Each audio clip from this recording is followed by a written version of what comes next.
The Master Key by L. Frank Baum, Chapter 3, The Three Gifts. Familiarity with any great thing removes our awe of it. The great general is only terrible to the enemy. The great poet is frequently scolded by his wife. The children of the great statesman clamber about his knees with perfect trust and impunity. The great actor who is called before the curtain by admiring audiences is often waylaid at the stage door by his creditors. So Rob, having conversed for a time with the glorious demon of electricity, began to regard him with more composure and less awe, as his eyes grew more and more accustomed to the splendor that at first had well nigh blinded them. When the demon announced himself ready to do the boy's bidding, he frankly replied, "I am no skilled electrician, as you very well know. My calling you here was an accident, so I don't know how to command you, nor what to ask you to do." "But I must not take advantage of your ignorance," answered the demon. "Also, I am quite anxious to utilize this opportunity to show the world what a powerful element electricity really is. So permit me to inform you that having struck the master key, you are at liberty to demand from me 3 gifts each week for 3 successive weeks. These gifts, provided they are within the scope of electricity, I will grant." Rob shook his head regretfully. "If I were a great electrician, I should know what to ask," he said, "but I am too ignorant to take advantage of your kind offer."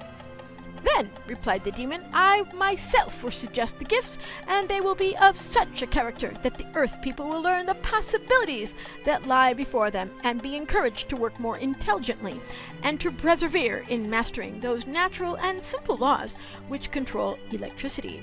For one of the greatest errors they now labor under is that electricity is complicated and hard to understand. It is really the simplest earth element, lying within easy reach of anyone who stretches out his hand to grasp and control its powers." Rob yawned, for he thought the demon's speeches were growing rather tiresome. Perhaps the genius noticed this rudeness, for he continued, "I regret, of course, that you are a boy instead of a grown man, for it will appear singular to your friends that so thoughtless a youth should seemingly have mastered the secrets that have baffled your most learned scientists. But that cannot be helped, and presently you will become, through my aid, the most powerful and wonderful personage in all the world." "Thank you," said Rob meekly. "It'll be no end of fun." "Fun!" echoed the demon scornfully. But never mind. I must use the material fate has provided for me and make the best of it." "What will you give me first?" asked the boy eagerly. "That requires some thought," returned the demon, and paused for several moments, while Rob feasted his eyes upon the gorgeous rays of color that flashed and vibrated in every direction and surrounded the figure of his visitor with an intense glow that resembled a halo. Then the demon raised his head and said, "The thing most necessary to man is food to nourish his body. He passes a considerable part of his life in the struggle to procure food, to prepare it properly, and in the act of eating. This is not right. Your body cannot be very valuable to you if all your time is required to feed it. I shall therefore present you as my first gift this box of tablets. Within each tablet are stored certain elements of electricity, which are capable of nourishing a human body for a full day. All you need to do is to toss one into your mouth each day and swallow it. It will nourish you, satisfy your hunger, and build up your health and strength. The ordinary food of mankind is more or less injurious. This is entirely beneficial. Moreover, you may carry enough tablets in your pocket to last for months." Here he presented Rob the silver box of tablets, and the boy somewhat nervously thanked him for the gift. "The next requirement of man," continued the demon, "is defense from his enemies. I notice with sorrow that most men frequently have wars and kill one another. Also, even in civilized communities, man is in constant danger from highwaymen, cranks, and policemen. To defend himself, he uses heavy and dangerous guns, which to destroy his enemies. This is wrong. He has no right to take away what he cannot bestow, to destroy what he cannot create. To kill a fellow creature is a horrid crime, even if it done in self-defense. Therefore, my second gift to you is this little tube. You may carry it within your pocket. Whenever an enemy threatens you, be it man or beast, simply point the tube and press this button in the handle. an electric current will instantly direct it upon your foe, rendering him wholly unconscious for the period of 1 hour. During that time, you will have opportunity to escape. As for your enemy, after regaining consciousness, he will suffer no inconvenience from the encounter beyond a slight headache. "That's fine," said Rob as he took the tube. It was scarcely 6 inches long and hollow at one end. "The busy lives of men," proceeded the demon, "require them to move about and travel in all directions.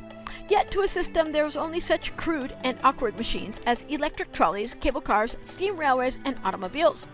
These crawl slowly over the uneven surface of the earth and frequently get out of order. It has grieved me that men have not yet discovered what even birds know, that the atmosphere offers them swift and easy means of traveling from one part of the earth's surface to another." "Some people have tried to build airships," remarked Rob. "So they have, great unwieldy machines which offer so much resistance to the air that they are quite useless. A big machine is not needed to carry one through the air. There are forces in nature that may be readily used for such purpose. Tell me, what holds you to the earth and makes a stone fall to the ground?" "Attraction of gravity," said Rob promptly. "Exactly. That is one force I refer to," said the demon. "The force of repulsion, which is little known, but just as powerful, is another that mankind may direct. Then there are the polar electric forces, attracting objects toward the north or south poles. You have guessed something of this by the use of the compass, or electric needle. Opposed to these are centrifugal electrical force, drawing objects from east to west, or in the opposite direction. This force is created by the whirl of the earth upon its axis, and is easily utilized, although your scientific men have yet paid little attention to it. These forces, operating in all directions, absolute and immutable, are at the disposal of mankind. They will carry you through the atmosphere wherever and whenever you choose. That is, if you know how to control them. Now here is a machine I myself has perfected." The demon drew from his pocket something that resembled an open-face watch, having a narrow, flexible band attached to it. "When you wish to travel," said he, "attach this little machine to your left wrist by means of the band. It is very light and will not be in your way. On this dial are points marked up and down, as well as a perfect compass. When you desire to rise into the air, set the indicator to the word up, using the finger of your right hand to turn it. When you have risen as high as you wish, set the indicator to the point of the compass you want to follow, and you will be carried by the proper electric force in that direction. To descend, set the indicator to the word down. Do you understand?" "Perfectly!" cried Rob, taking the machine from the demon with unfeigned delight.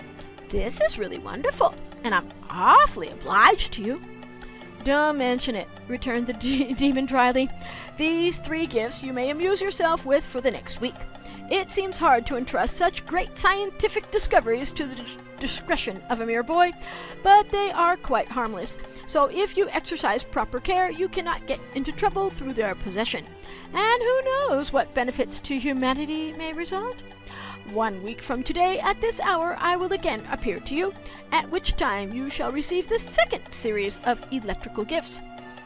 I'm not sure," said Rob, "that I shall be able to make the connections that will strike the master key." "Probably not," answered the demon. "Could you accomplish that, you might command my services forever.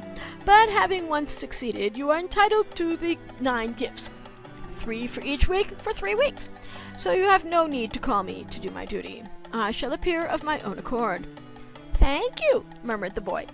The demon bowed and spread his hands in the form of a semicircle.